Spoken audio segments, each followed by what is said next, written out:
पे वाला ठुमका लगाऊं के हीरो जैसे नाच के दिखाऊं। दिल की धड़कन सोना कितना सोना है सोने।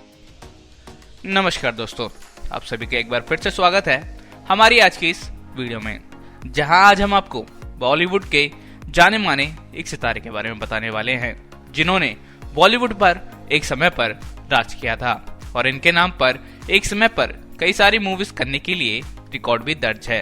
तो चलिए आइए दोस्तों जानते हैं कि ये एक्टर कौन है और क्या रही इनकी पूरी कहानी। हिंदी फिल्मों में 80 और 90 का दशक का दौर अभिनेता गोविंदा का हुआ करता था। जिस फिल्म को वो छू लेते थे वो सोना बन जाती थी, चाहे वो पारिवारिक फिल्म हो या एक्शन या फिर कॉमेडी। करीब 14 साल तक बॉलीवुड के सुपरस्टार जो तीनों खानों पर अकेले भारी पड़ा करते थे, अचानक उनका कैरियर डूब गया। क्या आपको पता है कि ऐसा क्यों हुआ था? इतना बड़ा सुपरस्टार बॉलीवुड में कैसे बर्बाद हो गया? चलिए हम आपको उनकी ऐसी चौंकाने वाली कुछ असलियत बताते हैं जिनकी वजह से इनका फिल्मी कैरियर तो डूबा ही था। गोविंदा के कैरियर को बर्बाद होने की हकीकत को जानने से पहले हम बताते हैं कि वो फिल्मों में कैसे पहुंचे और कैसे सुपरस्टार बने। कम ही लोगों को पता होगा कि उनके माता पिता दोनों ही एक्टर थे। जी हाँ, उनके पिता अरुण आहूजा पंजाब के गुजरानवाला में रहते थे, जो अब पाकिस्तान में हैं। उनको मदर इंडिया फिल्म बनाने वाले मशहूर निर्माता महबूब खान ने मुंबई बुलाया था और 1940 में औरत फिल्म में एक्टर बनाया था। मदर इंडिया इसी फिल्म की रीमेक थी। उनका विवाह निर्मला देवी से हुआ, जो शारदा फिल्म की अभिनेत्री थी। महाराष्ट्र के विरावर में इनके घर पर ही 21 दिसंबर 1963 के दिन गोविंदा पैदा हुए थे। माँ ने नाम रखा गोविंद। अब ये गोविंदा कैसे हो गए ये भी हम आपको बताएंगे, मगर एक और राज जानिए, उनका नाम चिंचिन कैसे पड़ गया। असल में निर्मला देवी कृष्ण भगवान की बहुत बड़ी भक्त थी। जब गोविंदा पेट में थे तो वो बाल कृष्णा की वो तस्वीर ले आई थी जिसमें उन्होंने गोवर्धन पर्वत को छोटी उंगली पर उठा रखा था। पंजाबी में कानी उंगली को जीती उंगली कहते हैं। वो चाहती थी कि उनके बेटे को भी वही बोला जाए जो भगवान की कहानी उंगली में था। इसी वजह से उन्होंने अपने बेटे का घर का नाम चींची रख दिया। पहले तो मुंबई में अरुण आहूजा का बड़ा बंगला हुआ करता था, मगर बाद में दिन बदले और उनको फिल्म निर्माण में बहुत घाटा हो गया। इसी वजह से उनका बंगला बिक गया और उनको परिवार के साथ में आकर बसना पड़ा था। गोविंदा यहीं बड़े हुए। माता पिता दोनों ही फिल्म से जुड़े हुए थे, तो पढ़ाई करते करते ही उनका मन भी हिंदी सिनेमा में जाने का हुआ। मगर माँ नहीं चाहती थी कि वो इस लाइन में जाए। वो चाहती थी कि बेटा बैंक में नौकरी करे, मगर पिता ने कहा कि तुमको फिल्म लाइन में जाना चाहिए। माँ ने भी मंजूरी दे दी, मगर शर्त रखी कि शराब सिगरेट को कभी हाथ नहीं लगाओगे। बस फिर गोविंदा ने ग्रेजुएशन पूरा किया और निकल पड़े अपना सपना पूरा करने। वो गरीब थे, मगर किस्मत में हीरो बनना ही लिखा था। तो देखिए किस्मत कैसे काम करती गई। सबसे पहले वो एक्टिंग सीखने पहुंचे तो बड़े बड़े हीरोज को एक्टिंग सिखाने वाले रोशन तनेजा फ्री में एक्टिंग सिखाने को राजी हो गए। महान ड्रेसर सरोज खान के पास वो पहुंचे तो उन्होंने बिना किसी फीस के अपने डांस स्कूल में उन्हें दाखिला दे दिया। एक्शन सीखने मास्टर राम के पास वो पहुंचे तो उन्होंने भी बस उनकी हालात और काम को देखकर मुफ्त में फाइट सिखाने को बोल दिया। सबके बाद अब फिल्मों में कैसा पहुंचा जाए, गोविंदा ने ये जुगाड़ किया और बड़े बड़े प्रोड्यूसर के नौकरों से दोस्ती कर ली। उनको पटाकर अपनी टेप मालिक तक पहुंचाने लग गए। उनका जुगाड़ काम कर गया। वो 20 साल के थे और उनको 2 प्रोड्यूसर ने पहला मौका दे दिया। पहले थे प्राणलाल वी मेहता और दूसरे थे पहलाज नीलानी। गोविंदा को एक साथ ही 2 फिल्में मिल गई। दोनों ही 1986 में रिलीज हुई थी। पहली थी लव 86 जो 14 फरवरी को आई। दूसरी इल्जाम जो कि 28 फरवरी को रिलीज हुई। इन दोनों ही फिल्मों में नीलम कोठारी और इनकी जोड़ी ने कमाल कर दिया। खासकर इल्जाम फिल्म ने तो बॉक्स ऑफिस पर धूम मचा दी। रातों रात ही गोविंद उभरते स्टार बन गए। इसी बीच एक अंग ज्योतिष ने उन्हें सलाह दी कि अपने नाम के आगे 9 बना लो, तुम बॉलीवुड पर राज करने लगोगे। बस उन्होंने अपने नाम के आगे लगा दिया और वो गोविंद से गोविंदा हो गए। अब ये टोटका काम कर गया, जिसमें गोविंदा के पास 21 साल की उम्र में बस 2 फिल्में थी। उसके बाद ही अगले साल 22 की उम्र में उनके पास 70 फिल्में आ गई, जिसमें से 25 फिल्में तो उनको डेट्स की वजह से छोड़नी पड़ गई। मगर इस रिकॉर्ड की बराबरी कोई नहीं कर सका। जब गोविंदा का दौर शुरू हो चुका था, वो पारिवारिक और एक्शन फिल्में करके हिट होते जा रहे थे। 1987 और 88 में एक के बाद एक 6 हिट फिल्म मरते दम तक, सिंदूर, खुद गर्ज, दरिया दिली, हत्या और घर घर की कहानी जैसी फिल्मों ने बॉक्स ऑफिस पर धूम मचा दी। कोई ऐसा साल नहीं जा रहा था जब उनकी फिल्में सुपरहिट ना हो। मगर अभी तो वो दौर आना बाकी था जब पूरे बॉलीवुड में सारे कॉमेडियंस की छुट्टी कर सिर्फ गोविंदा ही छाए हुए थे। 1988 के बाद संजय दत्त ने एक पंजाबी डायरेक्टर से उनकी मुलाकात करवाई। दोनों की जोड़ी ऐसी बनी कि साथ साथ 1-2 नहीं बल्कि 17 फिल्में और सभी सुपर एट वो डेविड धवन थे, जिन्होंने असल में गोविंदा को सुपरस्टार बनाया। 1989 में दोनों की पहली फिल्म आई तलवार, फिर 1990 में स्वर्ग और 1992 में 16 और शबनम। तीनों फिल्में सुपरहिट सफलता से उत्साहित डेविड और गोविंदा की जोड़ी ने कुछ नया करने का प्लान बनाया। बात हुई कि कॉमेडी फिल्में बनाई जाए। इसके बाद जो हुआ वो इतिहास बन गया।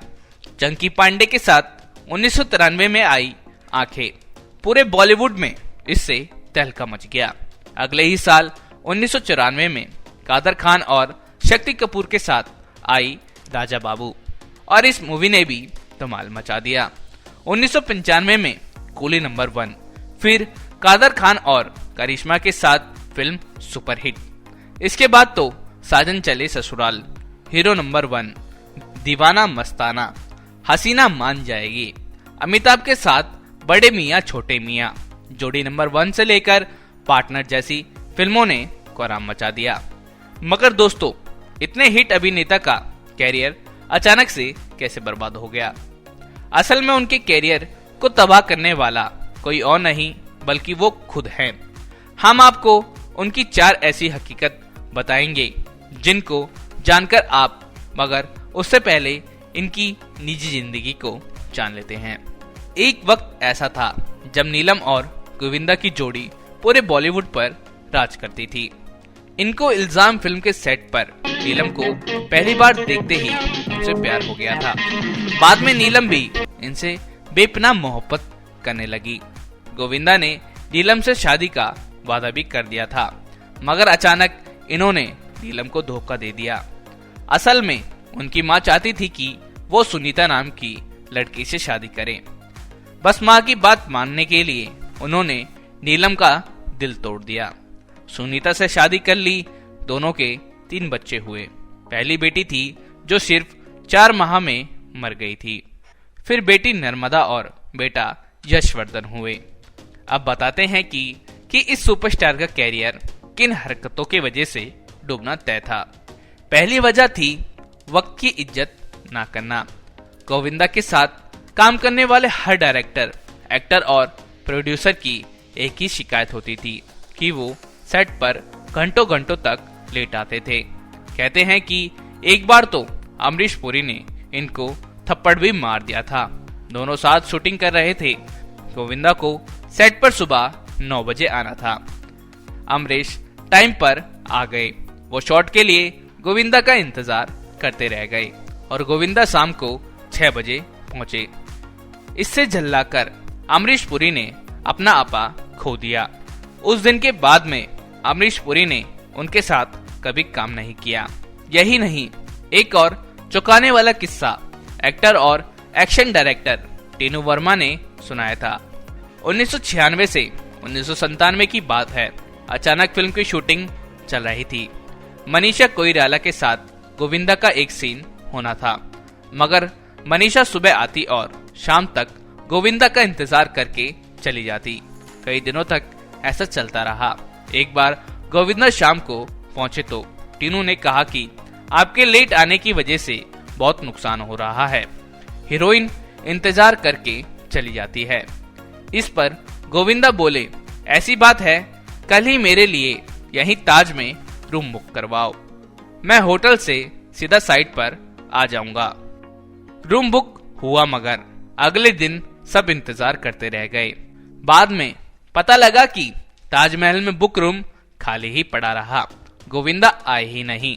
उस दिन पूरी टीम शाम को थक हार कर जब इन टीम के साथ घर को निकले तो रास्ते में किसी दूसरी फिल्म की शूटिंग चल रही थी। अचानक उनकी नजर पड़ी तो वो चौंक गए। गोविंदा वहां शूटिंग कर रहे थे। उनके ऐसे झूठ और अनप्रोफेशनल बिहेवियर की वजह से धीरे धीरे फिल्म मेकर्स ने उनसे दूरी बना ली। दूसरी वजह सफलता का नशा रहा, जिसकी वजह में वह सिर्फ लीड रोल करना चाहते थे। एक बार उनके पास सुभाष घई आते हैं ताल फिल्म में रोल लेकर। गोविंदा बोले कि मुझे फिल्म का नाम पसंद नहीं है, इसे बदलो तो मैं रोल करूंगा। सुभाष घई नाराज होकर चले गए और रोल अनिल कपूर को दे दिया। फिल्म सुपरहिट रही और आज भी अनिल की यादगार फिल्मों में से ये एक है। इतना ही नहीं, इनके पास गदर के सनी देओल का रोल भी आया था, जिसे इन्होंने मना कर दिया था। वहीं देवदास में चुन्नी बाबू वाला जैकी श्रॉफ का किरदार भी पहले गोविंदा को ऑफर किया गया था, मगर उन्होंने ये कहकर मना कर दिया कि मैं सुपरस्टार साइड रोल क्यों करूंगा। बस यहीं से सफलता का नशा और खुद को सुपरस्टार समझते रहने की उनके कैरियर को ले डूबा। उनकी डूबने की तीसरी वजह है उनका राजनीतिक में आना। गोविंदा को किसी बाबा जी ने फोन किया और बोले कि तुमको राजनीतिक में जाना चाहिए। एक्टर ने साल 2004 में सोचे समझे बिना कांग्रेस ज्वाइन कर ली और मुंबई उत्तर से लोकसभा चुनाव मैदान में उतर गए और जीत भी गए, मगर राजनीति उनके बस की बात नहीं थी और कुछ ही समय में वो राजनीति से दूर भागने लगे।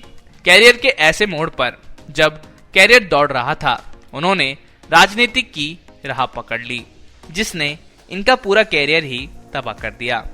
चौथी वजह उनका घमंड रहा, जिसकी वजह से गोविंदा अर्श से फर्श पर आ गए। जिसे डेविड धवन ने अभिनेता बनाया, उनसे ही इन्होंने झगड़ा कर लिया, जिसकी वजह से डेविड ने उनको फिल्म देना ही बंद कर दिया। जिस कादर खान ने एक्टिंग सिखाई, उनसे भी घमंड में संबंध खराब कर लिया। यहाँ तक कि सलमान खान से भी उन्होंने पंगा ले लिया, जिन्होंने पार्टनर फिल्म से उनका कैरियर फिर बनाने की मदद की थी।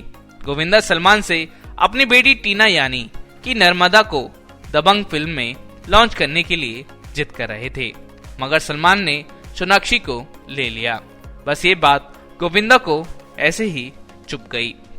उन्होंने सलमान से भी रिश्ता खराब कर लिया। डेविड और सलमान से झगड़े ने उनके लिए बॉलीवुड के सारे ही रास्ते बंद कर दिए। अपने हाथों ही अपना कैरियर लुटा चुके थे ये। गोविंदा फिर बॉलीवुड में कमबैक का सपना देख रहे हैं, मगर जिस वक्त की कदर उन्होंने नहीं की, वो वक्त भी अब उनकी कदर नहीं कर रहा है। तो दोस्तों, आपको गोविंदा कैसे लगते थे? उनकी कौन सी फिल्म या किरदार आपको सबसे ज्यादा पसंद आया था? हमें कमेंट बॉक्स में कमेंट कर जरूर बताइएगा। और ऐसे ही और स्टोरीज को जानने के लिए हमारे इस चैनल को सब्सक्राइब कर ले। तो मिलते हैं दोस्तों आपसे ऐसी ही वीडियो में हमारे इस चैनल में। तब तक के लिए आप सभी को हमारी तरफ से जय हिंद।